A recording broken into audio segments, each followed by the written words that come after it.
একুশের মঞ্চ থেকে বাংলা অস্মিতায় বিজেপিকে নিশানা মমতা বন্দ্যোপাধ্যায়ের। বাংলা ভাষার উপর বিরাট সন্ত্রাস চলছে, তোপ দেখেছেন মমতা। বাংলা বিদেশের অভিযোগ তৃণমূল নেত্রীর। একুশের মঞ্চ থেকে মমতা বলেন বাংলা ভাষায় নাকি কথা বলা যাবে না, কে মাছ খাবে, কে মাংস খাবে, কে ডিম খাবে ওরা ঠিক করে দেবে। বাংলা ভাষার উপর সন্ত্রাস চলছে কেন, এই প্রশ্নই তুলেছেন মমতা বন্দ্যোপাধ্যায়। বাংলা বিদ্বেষের অভিযোগ তৃণমূল নেত্রীর। একুশের মঞ্চ থেকে মমতা বলেন বাংলা ভাষায় নাকি কথা বলা যাবে না, বাংলা ভাষার উপর সন্ত্রাস চলছে কেন, প্রশ্ন মমতার।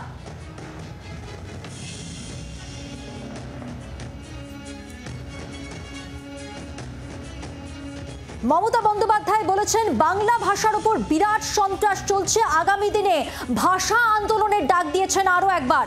কি বলেছেন শুনুন।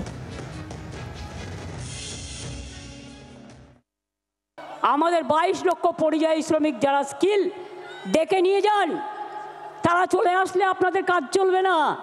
আর আমার এখানেও তো 1.5 কোটি ভাই বোনেরা আছেন যারা বিভিন্ন রাজ্যের, কই তাদের তো কোনো অসুবিধা হয় না, তাহলে আপনারা কেন বাংলা ভাষার উপর সন্ত্রাস করবেন? আমরা এর জবাব চাই, জবাব দিতে হবে। দরকার হলে আবার ভাষা আন্দোলন হবে। দেখতে চাই কত সাহস আছে আপনার, কত জেল আছে, কত কাস্টডি আছে, কত ডিটেনশন ক্যাম্প আছে। কথা বলবো, আমাদের সঙ্গে রয়েছেন আমাদের প্রতিনিধি প্রবীর চক্রবর্তী। প্রবীর, আরো একবার ভাষা আন্দোলনের ডাক দিলেন মমতা বন্দ্যোপাধ্যায়, বাংলা অস্মিতায় বিজেপিকে নিশানা করলেন আজকের একুশের মঞ্চের থেকে। দেখো, ওপার বাংলার যে ভাষা আন্দোলন এবং তার যে সফলতা, এটা একটা ইতিহাস। এবং দেখা গেল যে মমতা বন্দ্যোপাধ্যায় আজকে তিনি ভাষা আন্দোলনের ডাক দিলেন। বাংলা ভাষা, বাংলার যে অস্মিতা সেটাকে বজায় রাখতে, এবং বিজেপি সরকার, বিশেষ করে রাজ্য সরকারগুলো, বিজেপি তারা বাংলা ভাষায় কথা বললে বাঙালি দেখবে তারা আটক করছে। এই বিষয়টাকে সামনে রেখে মমতা বন্দ্যোপাধ্যায় নিজে পথে নেমেছেন।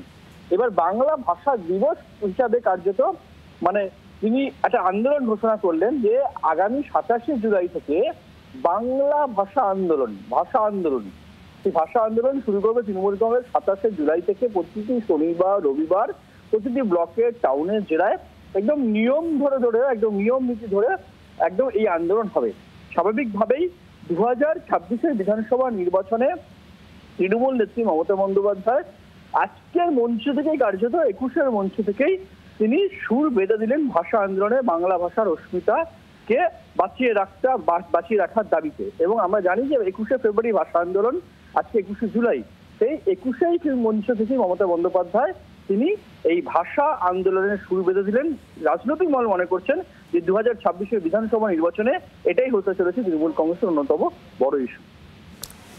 ধন্যবাদ প্রবীর। কথা বললাম প্রতিনিধি প্রবীর চক্রবর্তীর সঙ্গে। অর্থাৎ ভাষা আন্দোলনই কিন্তু আগামী নির্বাচনে তৃণমূল কংগ্রেসের সবথেকে বড় ইস্যু হতে চলেছে, এটাই কিন্তু স্পষ্ট করেছেন মমতা বন্দ্যোপাধ্যায়। বিশিষ্ট শিক্ষাবিদ পবিত্র সরকার এই মুহূর্তে আমাদের সঙ্গে টেলিফোন লাইনে রয়েছেন। পবিত্রবাবু, মমতা বন্দ্যোপাধ্যায় 21-এর মঞ্চ থেকে ভাষা আন্দোলনের ডাক দিলেন, কারণ তিনি যে কথা বললেন সেখানে স্পষ্ট করলেন যে বাংলা ভাষার উপর বিরাট সন্ত্রাস চলছে, তাই আরো একবার ভাষা আন্দোলনের ডাক। এখন উনি যে ভাষা আন্দোলনের কথা বলছেন, আমি সেই ব্যাপারটা ভালো বুঝি না। আমি বুঝি যে শ্রমিকেরা কেন পরিযায়ী হয় সেটা একটা প্রশ্ন। পশ্চিমবাংলায় কেন তাদের কাজ জুটে না এবং কেন তাদের বাইরে যেতে হয়। বাইরে যেতে হলে অন্য জায়গায় শ্রমিকেরা তারা ভয় পেতে পারে এবং সেই জন্য তাদের প্রতি একটা বিদ্বেষ তৈরি হতে পারে। এটা বাংলা ভাষার সমস্যা নয়, সমস্যাটা হচ্ছে বেকারি সমস্যা, অর্থনৈতিক সমস্যা, আর একটা বিশেষ শ্রেণীর বেকার মানুষ, দরিদ্র মানুষ যারা তাদের নিজেদের রাজ্যে কাজ পায় না, তাদের সমস্যা। নইলে বাঙালি যারা মধ্যবিত্ত ভদ্রলোক, যারা ডাক্তার, যারা শিক্ষক, যারা অন্য কাজ করে, তাদের উপর আক্রমণটা হচ্ছে না। আক্রমণটা হচ্ছে এই দরিদ্র শ্রেণীর ওপরই, যারা নিজেদের রাজ্যে কাজ না পেয়ে অন্য জায়গায় গায়ে খাটুনির কাজ করতে গেছে। তবে সমস্যাটা অন্য জায়গায়। তিনি আন্দোলন করতে চান করুন, তিনি আন্দোলন করেন, সে ঠিক আছে। এটা নিয়ে আমার কোনো কিছু বলবার নেই। আমার ভাষা আন্দোলনের চেহারাটা অন্যরকম, সেইটাই হলো কথা। বাংলার আওয়াজ, বাঙালির আবেগ, জি 24 ঘন্টা।